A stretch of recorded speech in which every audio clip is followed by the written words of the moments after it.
Hello दोस्तों, आज मैं आप सभी के लिए फिर से लेके आ गया हूँ एक नई कहानी। और आज की इस कहानी का नाम है भूखी चिड़िया और बढ़ई। एक दिन की बात है, जंगल में रहने वाली एक भूखी चिड़िया भोजन की तलाश में निकली। उड़ते उड़ते वह एक खेत में पहुंची। वहां से चावल का दाना चोंच में दबाकर वह अपने घोंसले में लौटने लगी। जंगल दूर था, इसलिए रास्ते में आराम करने के लिए वह एक लकड़ी के खूंटे पर बैठ गई। अचानक उसके मुंह से चावल का दाना गिरकर लकड़ी के खूंटे के एक छोटे से छेद में घुस गया। उस छोटे से छेद से चावल निकालना चिड़िया की बस की बात नहीं थी। वह परेशान हो गई और सोचने लगी कि क्या करे। कुछ देर सोचने के बाद उसने सोचा कि क्यों न बढ़ई से सहायता ली जाए। वह अपनी कुल्हाड़ी से लकड़ी के खूंटे को चीर देगा तो उसका चावल का दाना उसे मिल जाएगा। वह उड़कर बढ़ई के पास गई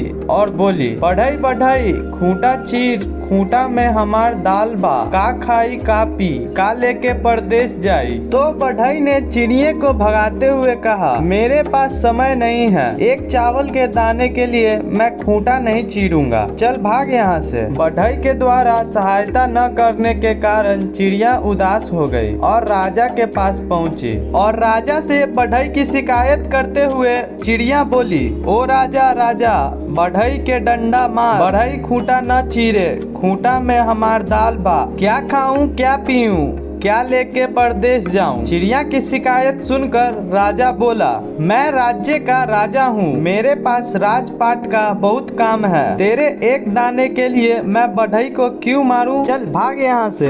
राजा द्वारा भगा देने के बाद वह दुखी चिड़िया सांप के पास पहुँची और बोली, सांप सांप राजा को डस ले, राजा बढ़ई को डंडा न मारे, बढ़ई खूंटा न चीरे, खूंटा में हमार दाल बा, क्या खाऊं क्या पीऊं, क्या लेकर परदेश जाऊं। सांप ने भी चिड़िया को मना कर दिया और कहा, अभी मेरे सोने का समय है, मुझे परेशान मत कर, भाग यहाँ से। सांप के द्वारा भी चिड़िया को भगा देने पर चिड़िया चिढ़ गई और लाठी के पास पहुँची। लाठी से वह बोली, लाठी लाठी सांप मार, सांप ना राजा डस, राजा न बढ़ई डंडा मारे, बढ़ई न खूंटा चीरे, खूंटा में हमार दाल बा, क्या खाऊं क्या पीऊं, क्या लेकर परदेश जाऊं। लाठी ने भी चिड़िया को डांट कर भगा दिया। गुस्सा होकर चिड़िया आग के पास गई और बोली, आग आग लाठी जलाओ, लाठी न सांप मारे, सांप ना राजा डस, राजा न बढ़ई डंडा मारे, बढ़ई ना खूंटा चीरे, खूंटा में हमार दाल बा, का खाई का पी,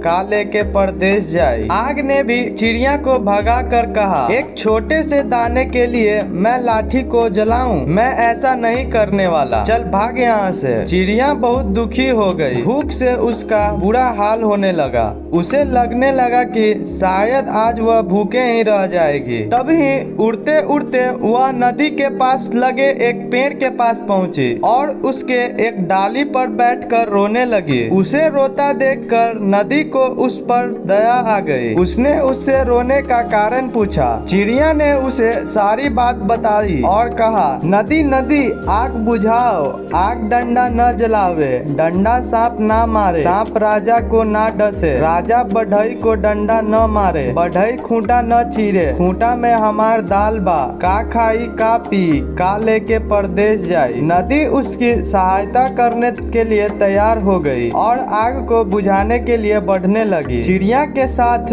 नदी को पास आता देख आग भयभीत हो गई और चिड़िया से कहने लगी, चिड़िया रानी, मैं अभी लाठी को जलाने जाता हूँ, तुम नदी से कहो कि मुझे न बुझाए। इसके बाद नदी वापस लौट गई। आग चिड़िया के साथ लाठी को जलाने आगे बढ़ी। आग को देखकर लाठी डर गया और चिड़िया से बोला, आग को रोको चिड़िया रानी, मैं अभी सांप को मारने जा रहा हूँ। आग वापस लौट गई। लाठी चिड़िया के साथ सांप को मारने आगे बढ़ी। लाठी को अपनी ओर आता देख डरकर सांप बोला, चिड़िया रानी रुको, मैं राजा को अभी डसने जाता हूँ। वह चिड़िया के साथ राजा के महल में पहुँचा। सांप को देखकर राजा भी डर गया और चिड़िया से बोला, चिड़िया रानी, सांप से कहो कि मुझे मुझे न डसे। मैं अभी बढ़ई को बुलाकर खूंटा चीरने को कहता हूँ। सांप वापस चला गया। राजा ने बढ़ई को बुलवाया और लकड़ी का खूंटा चीरकर चावल का दाना निकालने को कहा। राजा का आदेश मानकर बढ़ई कुल्हाड़ी लेकर लकड़ी के खूंटे के पास पहुंचा और उसे चीरने के लिए कुल्हाड़ी उठाई। उसे कुल्हाड़ी उठाया देखकर खूंटे ने कहा, बढ़ई भाई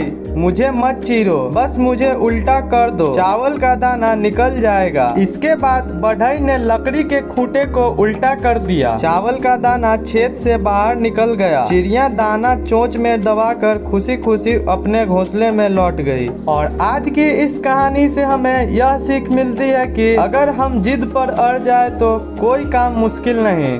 और आज की ये कहानी यहीं पे समाप्त होती है। हम आपसे मिलेंगे किसी नए वीडियो में किसी नई कहानी के साथ। Thanks for watching. और आपको यह कहानी अच्छी लगी हो तो एक लाइक और एक प्यारा सा कमेंट जरूर से कर दीजिएगा। और ऐसे ही नई नई मजेदार कहानी सुनने के लिए हमारे चैनल को सब्सक्राइब करें और बेल आइकन को दबा दें।